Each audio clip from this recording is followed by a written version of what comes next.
Jumping in video games. It's a staple. Everyone loves it. Almost everyone can do it, but not Larry in his wheelchair. Sorry, Larry.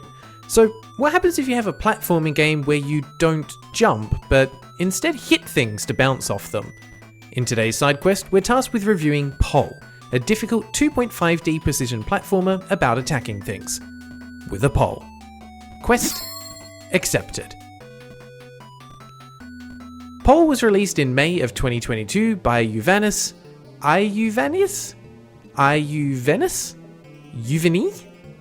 Uvanis? Maybe. I'm sure someone in the comments can correct me on this obscure Latin word that means young man, woman, or adult. Anyway, they released it on Steam, and to date it has either 2 reviews or 112 reviews, depending on how you count them. Apparently a lot of the reviews come from non-Steam purchasers, so Steam counts them differently. I didn't know that that was a thing until now. Regardless, it has less than 200 reviews, so it featured on a livestream, and now we're here. By the way, livestreams are at roughly 10 AM PST every Saturday. Hope to see you there someday. Diving into the game, the main menu screen is relatively simple, but it has all the elements that you'd want. Separate audio sliders for sound effects, music, and UI elements, graphical settings for resolution, frame rate, textures, effects, shadows, and even a VSync toggle. The cherry on top is a controls menu with rebindable controls. Fantastic start! The game itself begins in a very strange way. A menu that asks you if you want to update the game. If you select no, the game warns you that it will result in a crash. If you follow through, it keeps its promise, kicking you back to the desktop and giving you an achievement for your trouble. If you select yes, a cutscene plays showing a cuboid king watching a loading bar increase. As it does, we see snippets of the wider world transforming from 2D sprites to 3D models. Unfortunately, an error occurs, causing the world to be stuck in a 2.5D state. Cutscene over, we can now begin the actual game, which starts with a close-up of a dog. The game gets bonus points just for that. We also see the main character, a shepherd with a walking stick, which is the game's titular Pole. Roll credits. This character doesn't have a name, so at the request of the noble knight Azazel, they shall be dubbed Larry. May his legacy live forever. We also have a tutorial pop up with both the actual controls and a small example window which shows the technique in action. We'll see this repeated a few times throughout the first level, showcasing the different movement options available to us, and I appreciate this. It's a great way to show the mechanics without breaking the flow of the gameplay. Pole also gets additional bonus points for allowing us to pat the dog. Pole can legally not score any lower than a B because of this. Devs, take notes. The tutorial then goes on to show some of the different movement mechanics, including how to use the pole to attack walls and basically wall jump. The controls for this are simultaneously tricky, but also intuitive. Your attacks are directional and are mapped to the face buttons on a controller, A, B, X, and Y, or the matching PlayStation icons, or the arrow keys on a keyboard. This means pressing the right face button will attack right, and pressing the left face button will attack to the left. To wall jump, you need to attack in the correct direction, but this will cause you to bounce in the opposite direction. For this reason, I highly recommend playing with a controller, as it will be much more comfortable. The catch with this jumping mechanic is that you can't jump off the same wall multiple times in a row, so route planning is very important. Blocks stacked on top of each other each count as a separate wall, but you can't jump off the same block twice. Some blocks will also break after you bounce off them, creating some interesting on-the-fly route adjustments. The movement itself is great fun, and chaining together a series of wall jumps to navigate spike-laden death traps is a satisfying experience when you succeed. Because, let's face it, this game is tough as nails. You will die, and you will die a lot. Thankfully, the game reloads very quickly from death, so there's not too much downtime, usually, but we'll come back to that. In all honesty, this movement mechanic is the most unique thing about Pole, other than the art style, which is interesting to say the least. The 2D sprites actually appear to be more detailed than the majority of the 3D objects and backgrounds, giving everything an otherworldly feel, and I think the devs wholeheartedly embraced that. The 2.5D style does create some problems with depth perception at times, making it tricky to tell when an object is part of the foreground, play area, or background. There were a handful of times I would jump at something only to pass through it, as it was actually just set dressing. Adding to this is the dithering effect that is applied as a vignette everywhere except within the immediate radius of Larry. I'm honestly not sure if I love it or hate it. It does give it a unique look, but it also makes everything feel very busy to look at, and it caused me to lose track of where Larry was a few times, especially when the camera zoomed out. Speaking of the camera, it behaves as it should 99% of the time, but occasionally you'll be on the edge of an area that causes the camera to zoom in or out, causing it to oscillate between the two, resulting in a rather unpleasant feeling. Thankfully, this doesn't happen too frequently. The music also has a similar feel to the graphics, if that makes sense. The music isn't bad, it's about what you would expect in most levels, fitting the visual themes, and some of the later levels have some lovely energy to them. But at the same time, they always feel slightly off.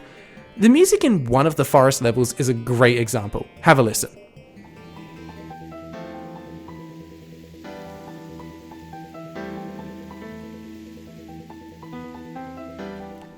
It's pleasant enough, but it also has this strange sense of unease, created by the rapidly moving and shifting bass line and the piano melody that never fully resolves into a final chord. Many of the tracks are like this, and from my perspective, it teeters on the edge of being intentional and accidental, like music that was created by someone who knows what music should sound like in a video game, but maybe isn't a trained composer. I'm definitely not saying that the music is bad, but when it comes to small indie projects like Pole, it's sometimes hard to tell what is purposeful and what is accidental. The world of Pole is split into several differently themed worlds and cover all of the basics like the forest, desert and water themes, but also neon Tokyo and industrial, so that's pretty cool. Each world has 3 levels, 2 short ones and 1 large one. Short levels are a simple challenge of reaching the finish, while the longer levels feature multiple checkpoints, hidden areas, and 10 pixels to collect that are usually hidden and require some decent platforming skills to grab. Aside from being visually distinct, each world also introduces a new mechanic that's used in that world. For example, in the desert area, there's a paint mechanic that's used to create temporary platforms, as well as to coat Larry and allow him to pass through walls of the same colour. The forest level features mallets that move up or down every time Larry jumps, and the water level has both stalactites that fall from the ceiling and bubbles that can transport you around, and the other worlds each introduce their own unique mechanics as well. These mechanics are always enjoyable, and they help keep the gameplay fresh as you progress. Heck, the final level actually does a callback to each world, featuring a platforming gauntlet that challenges your mastery of all the different mechanics. You're going to die here. A lot. Speaking of death, that's the one mechanic we've not really touched on yet. While death is a common occurrence in Pole, you don't really have lives, at least not in the traditional sense anyway. Coins are everywhere in Pole. You'll find them scattered throughout the levels, as a reward for defeating enemies, hidden inside blocks, and even given to you for finding and petting a dog. These coins can be used to purchase food from a cafe, which can give temporary buffs, but you'll mostly be using them to pay for your death. You see, every time you die, you'll lose 10 coins. These are added to a bag at the next checkpoint and accumulate with every death, so as long as you eventually make it there, you'll be able to recover all of your money. If you lose all of your coins, you'll be forced to go back to the start of the level and then be given 100 coins so that you can try again. This mechanic is actually pretty forgiving, except in some of the longer final levels that can have 3 or 4 checkpoints to progress through. Running out of money would force you all the way back to the start, which could be pretty demoralizing. That said, I didn't get a single game over during my playthrough, and there were plenty of ways to grind some extra cash if you think you'll need it. For example, some enemies will respawn, and if they do, they'll give coins every time they die, allowing you to farm an infinite amount of coins if you're willing to invest the time. The biggest issue is that even though the longer levels have multiple checkpoints, they're not always frequent enough, or positioned in the most helpful of places. For example, in this train level, you'll need to proceed 1 cabin at a time, entering into a sub-area to unlock access to the next cabin. A checkpoint after each would have made life much easier, but they are only every 2 to 3 rooms, so if you fail on the 3rd one, you'll need to repeat rooms 1 and 2 again. This can be a big cause of frustration, but it does have to be said, almost every death will be your own fault. There are very few unfair mechanics or gameplay elements here, just challenging ones. Throughout the game, there is an underlying story, but it's certainly not the focus. As with traditional Mario games, the plot isn't exactly nuanced. It just serves as an excuse to ferry the player from one location to the next, working towards an end goal. The game does have a pretty good sense of humour though, and the levels will feature plenty of characters scattered throughout, all of whom are trying to wrap their 2D heads around a 3D world. Even the tutorial signs are sentient and will give you sass for not knowing basic things like how to use a door. The two main recurring characters are a cowboy and a baseball cap wearing kid.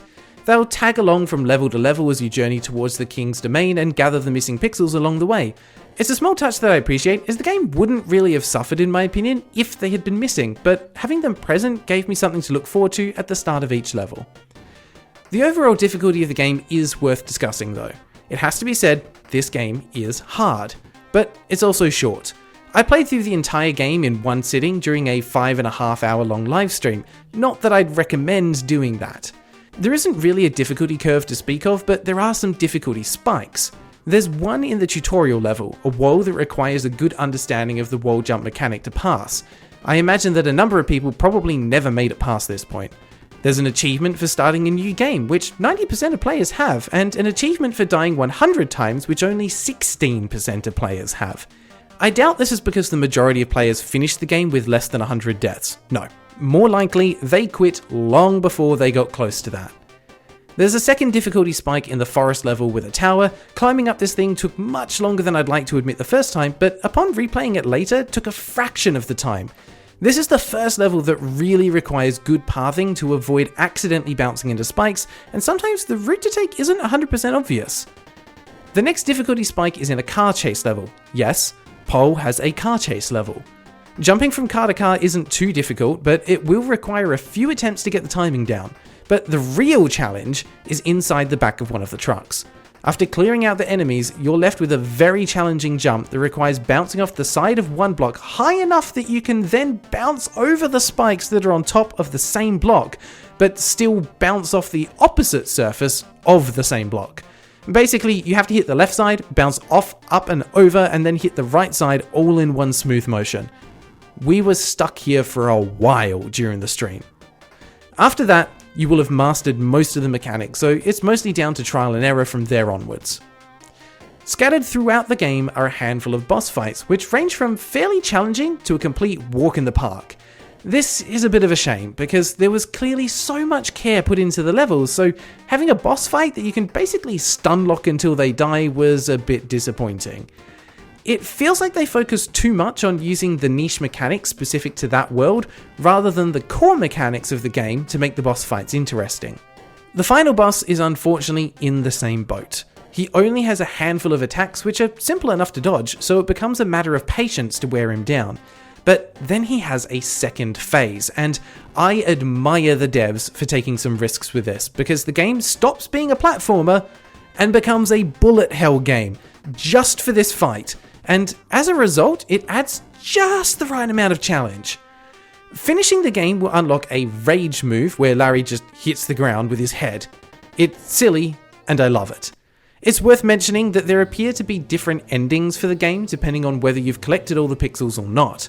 Unfortunately, I didn't have the time to 100% complete this game, but it looks as though there could be a secret third phase to the final boss fight that would result in an alternative ending.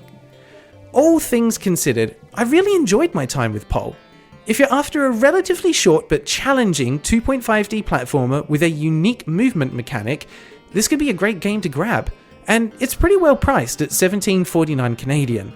Personally, I would have loved a level editor for this game.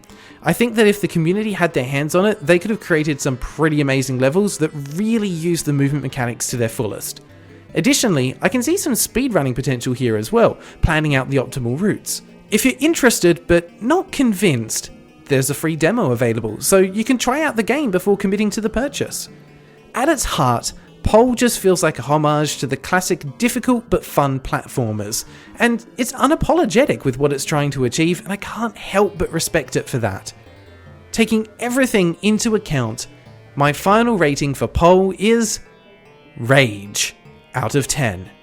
It's highly likely to make you a bit angry, but it's 100% worth it to push through, and the game rewards your mastery of the mechanics with more pain and suffering. Quest complete. Welcome to the end of the video. A massive thank you to all the channel members on screen for supporting the channel, especially our Knights of the Holy Grail, Freaky Feline, and Loveheart Gonzi. If you'd like to become a member, you can do so for as little as $1 per month. Just click the join button to see the available membership levels and perks. Becoming a member allows you to suggest games to be featured on the livestream and therefore the side quest series in the future. Check the Discord for more information. And lastly, thank you for joining me on this weird gaming adventure through the depths of Steam, and until next time, take care.